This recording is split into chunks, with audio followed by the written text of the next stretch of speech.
Batcherer was known for his realistic depictions of rural life. Throughout his life, Frost was honored with several awards, including 4 Pulitzer Prizes for poetry and a Congressional Gold Medal.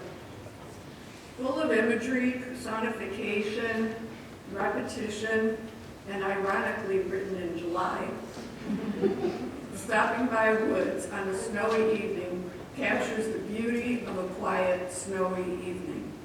It is one of our favorites to celebrate the winter season.